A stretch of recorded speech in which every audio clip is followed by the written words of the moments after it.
Hi guys, it's me again, Randolph Boodhoo, and today we are going to do a mathematics lesson. So like I said last time, it's a bit different. You are in your home and I'm across here, but let's make it meaningful. Put down the tablet, put down the phone, get some kind of writing equipment, a piece of paper, a pencil, and let's see how best we can learn together during this time. So today we're going to start with a story. The story is about a cartoon fella named Tim. Now I want you to listen to this story carefully, so by the end of this lesson you don't ever end up like Tim. So Tim was walking home, and on his way home he came across a bunch of numbers on the ground written, and he didn't know how to interpret it. He started to think, what does this mean? What do all these numbers say? So Tim went on thinking, and for himself, he said, okay, maybe I need to start from the right-hand side and call those numbers. So Tim started. The number is 1987, and he got confused. Maybe he should start from the left-hand side. And he said, okay, this number is 1357. But again, that didn't make sense. Why would someone write numbers next to each other just like that? So Tim was above everything confused. But you take a second. Can you call the number that you're seeing on the screen? Can you make out where Tim went wrong? You tell me. If there's someone next to you, you tell them. Where did Tim go wrong? What was he doing wrong?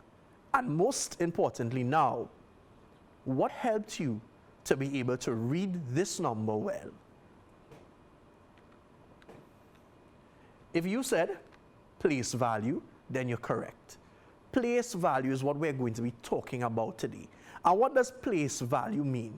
Place value means that according to where a digit is placed, it has a different value. So let's look at some of the numbers coming up on your screen now.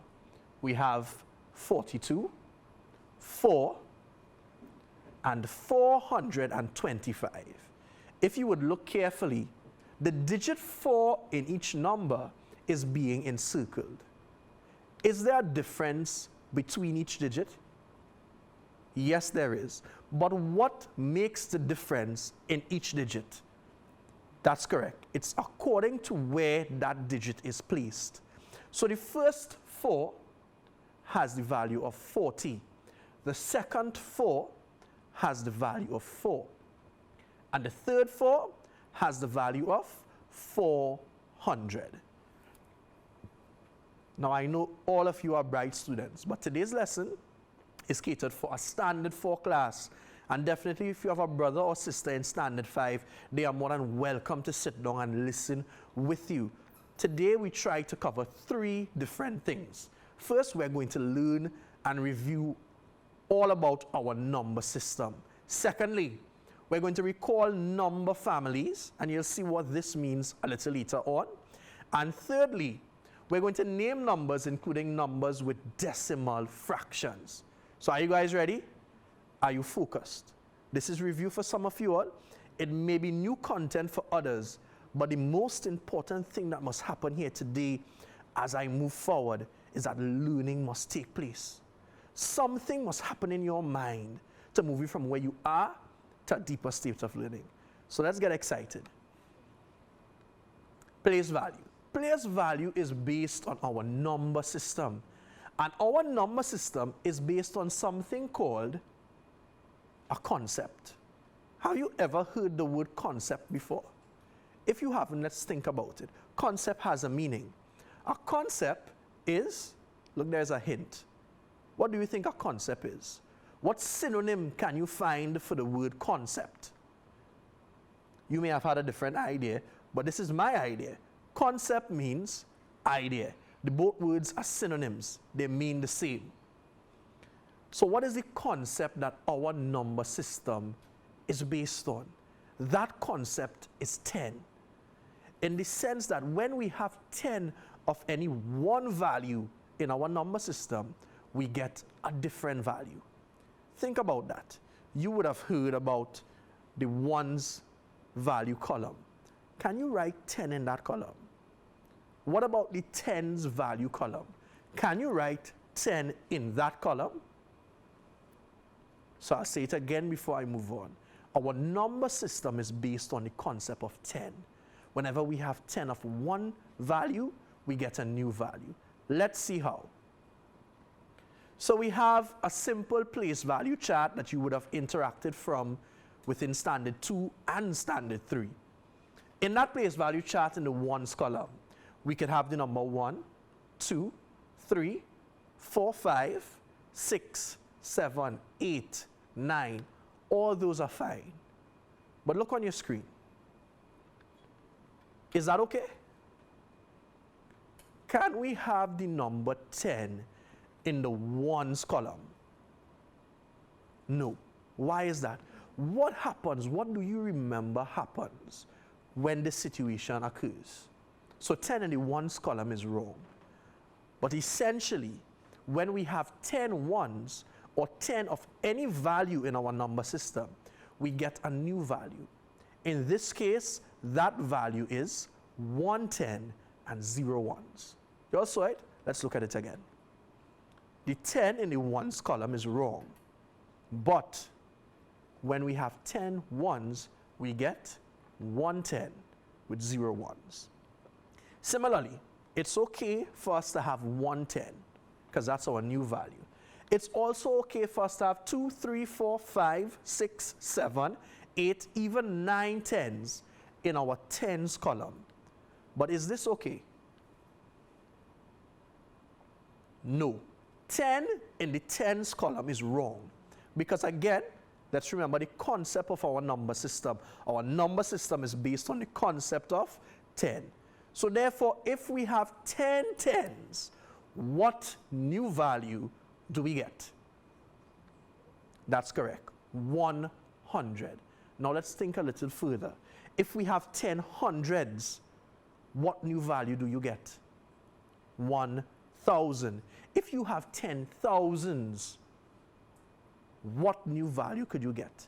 And this goes on forever. In maths, it goes on infinitely. And we will see more of that as we go along. So, for place value, a simple way to think about it is families. In our place value chart, there are different families. But each family has something similar. And it's that each of the families are made up of 3 members. How many members make up each family? Good. 3 members. So let's look. In the place value chart, the smallest and the most important, not the smallest, the most important member of all the families of the entire place value chart is this fella right here. And he is ones.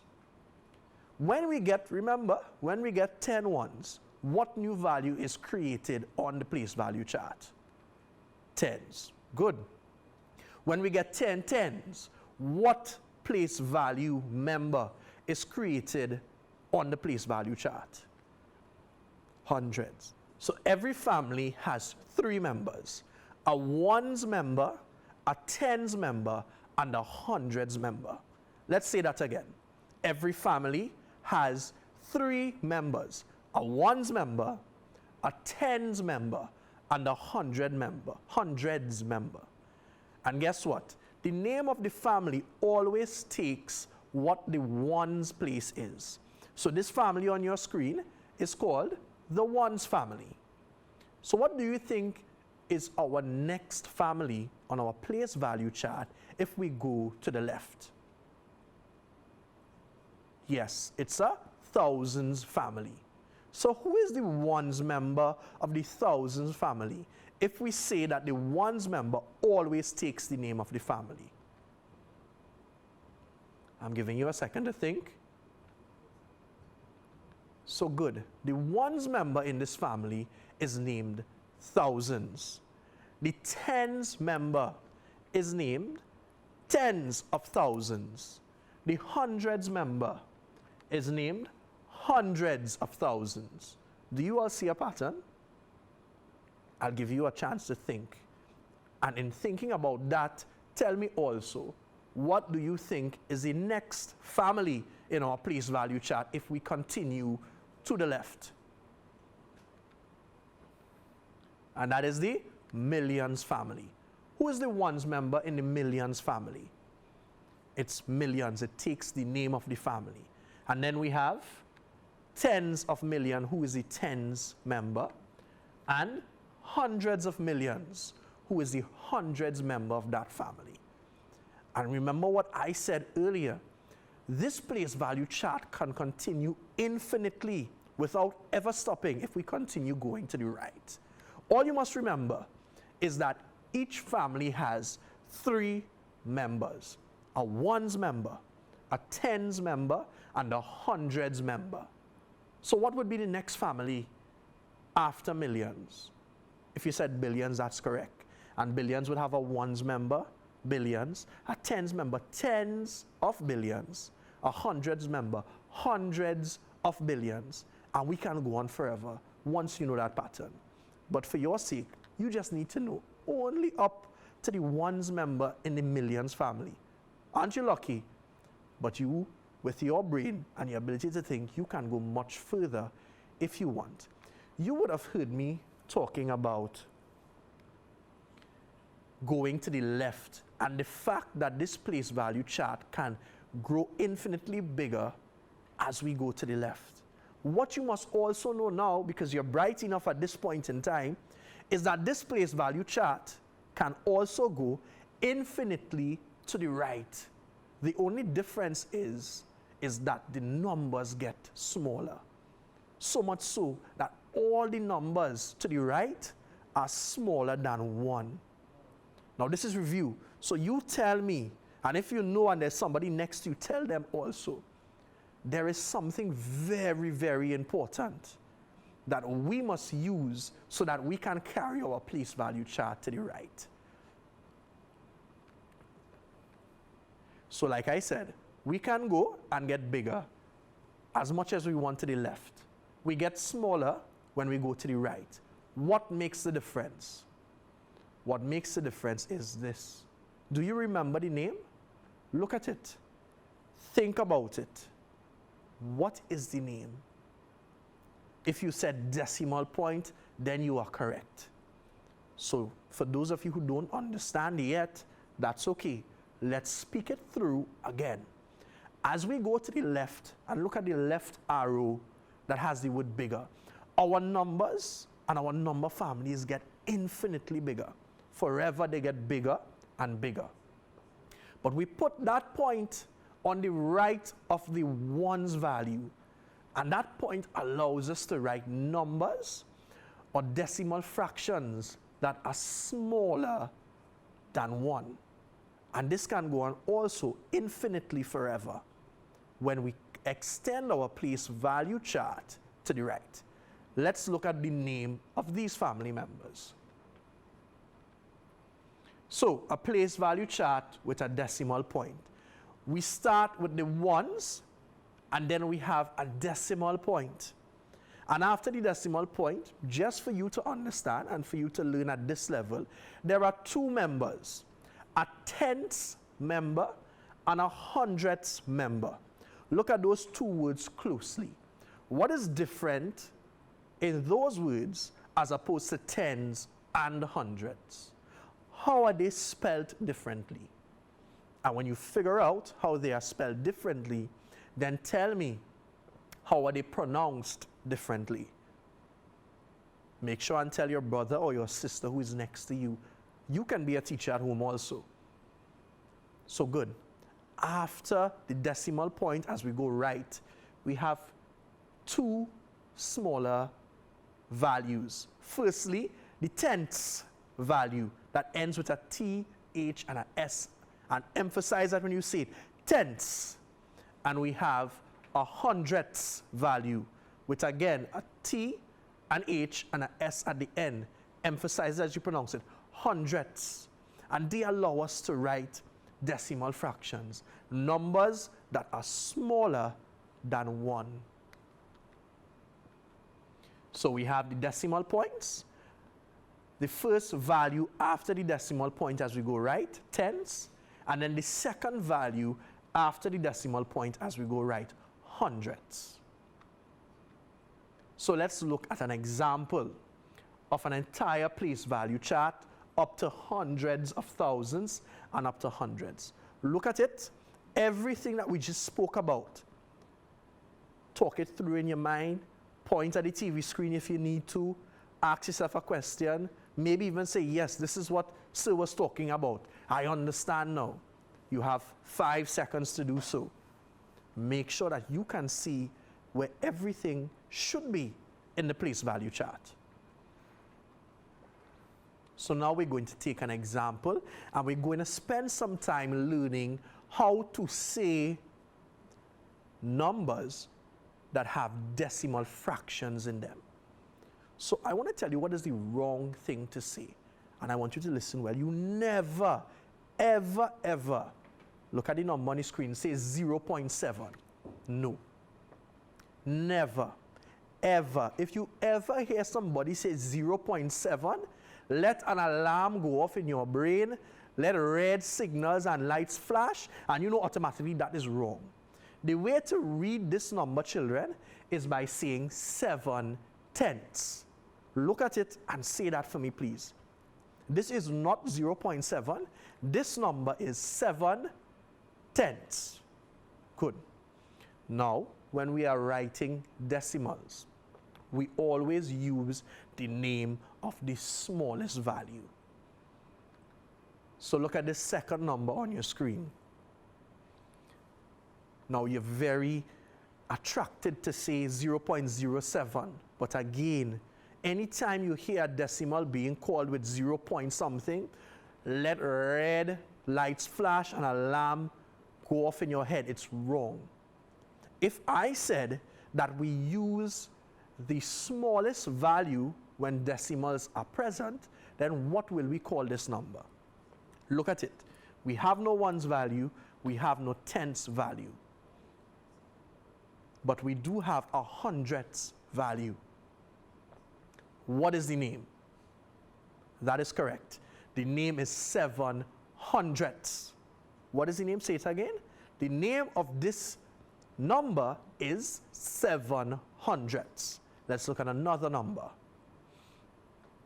So in this number now, we have no ones value. The ones value is 0.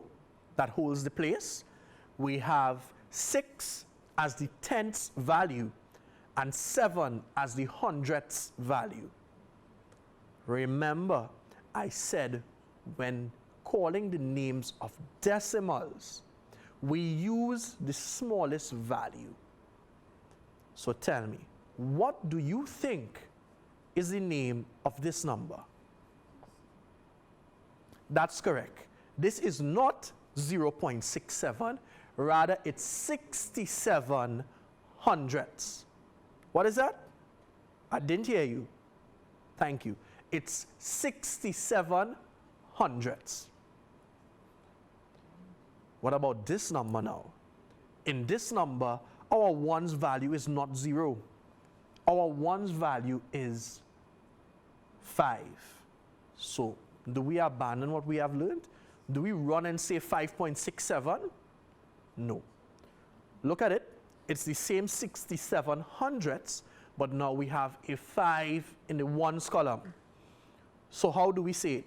We say 5 and 67/100. Say that number for me, please. Let me hear you one more time. Good. That number is 5 and 67/100. We have another number now. And I know you've gotten enough practice, so you're ready to tackle this one and say it correct, not even the second time, but right away on the first time. So you tackle this number. We start from the thousands family. We name the 3 numbers. Then we go to the ones family. We name the 3 numbers. And then we go to the decimals. And we name the 2 numbers. At no point are you supposed to use the word point. So take a grab at it. I'll help you. I'll start you off. 364,536. Now finish it off for me. And, not point, and 67/100. Excellent. Let's say it all together now. 364,536 and 67 hundredths. Remember that TH. Now you say it by yourself. Make sure you understand how the words should flow out of your mouth. That's good. One last time. 364,536 and 67 hundredths. Make sure and put in that and there, right before you always name the last family.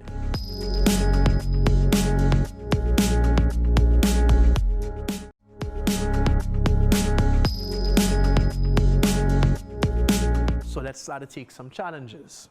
We must understand something else about our number system. So I know about our numbers, So I know you understand decimals. But let's talk about the values that different places take. So take, for instance, 345 on the screen. What is the tens value? Think about it very quickly. The tens value is 40. Good. We have 4 in the tens column, which gives us a value of 40. But let me ask you a question now. How many tens are there in 345? Now this is where thinking has to happen. You heard the question, don't just blurt out an answer. The question wasn't what is the tens value. The question was how many tens are there in the number 345? Where your thinking must go is like this. We learned that our number system is based on the concept of 10. So in 100, what do we have? How did we form that 100? What did we get 10 of? Yes, we got 10 tens to give us 100. So therefore, you should know, and if you don't know now, you do, that in hundreds, there are tens. So if I ask you about the number 345, then you are supposed to look at the tens value and everything going left of there to know how many tens there are. So in 100, there are 10 tens. How many tens are there in 300s? That's easy multiplication. 3 by 10, which gives us 30. But we also had tens in the tens column. How many do we have? 4. So 30 plus 4 is how much? 34. So in the number 345, how many tens are there? Good, there are 34 tens. Let's look at this number now. Read the number firstly for me, and then I will tell you. That number is 3,456. Now it's a similar number to the one before. We have some similar digits. If I am to ask you how many tens are there in that number, what would you consider? Don't give me the answer. Let's understand the process to get the answer. What would you consider? We would consider the fact that the tens column has tens in it. The hundreds column has tens in it. And the thousands column has tens in it. The only column that doesn't have tens in it is the ones column. So therefore, how many tens do we have in the number 3,456? We have 345 tens.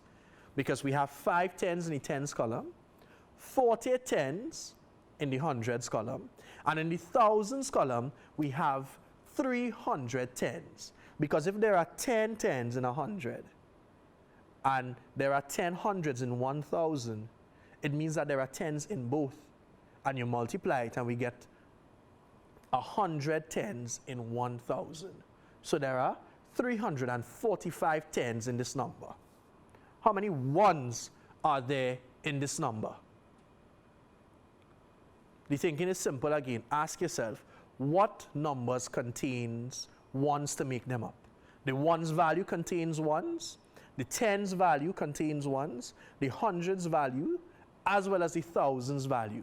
So this one is the simplest. There are 3,456 ones in this number.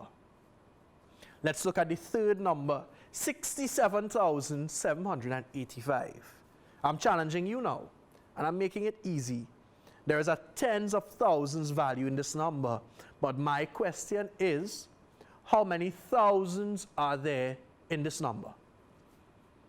When you're thinking, ask yourself, what values are made up or contain thousands? We start with the value itself, which is thousands, and you go to the left.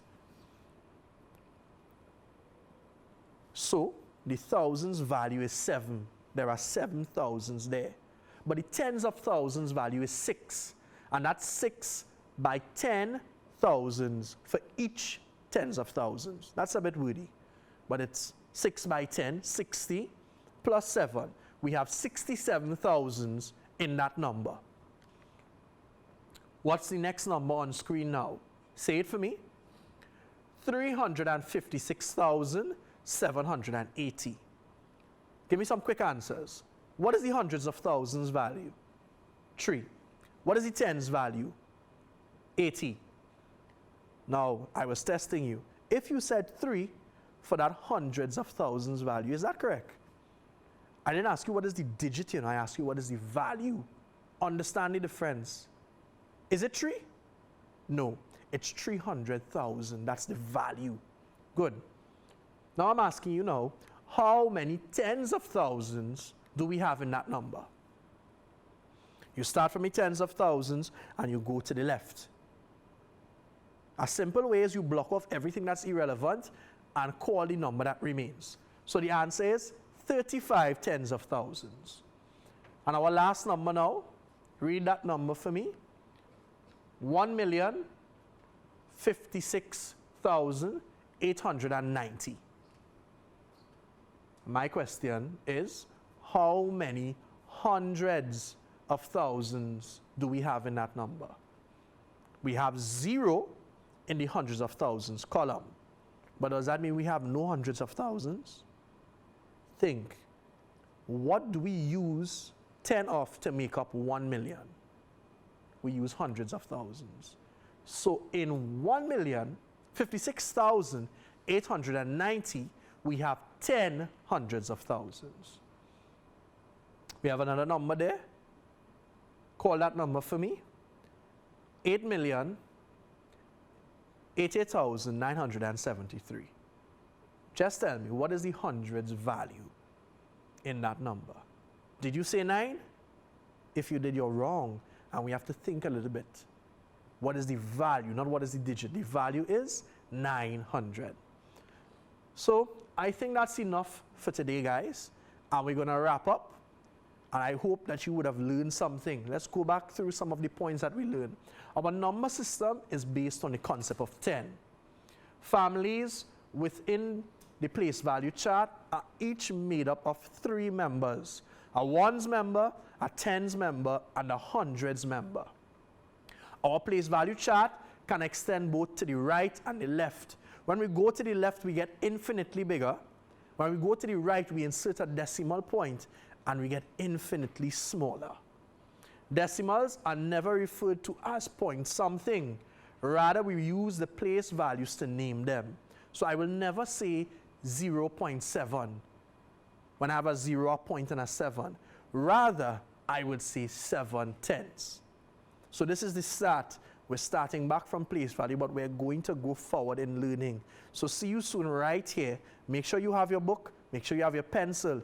Definitely exercise your brain and let's get to learning. Thank you, guys. Take care.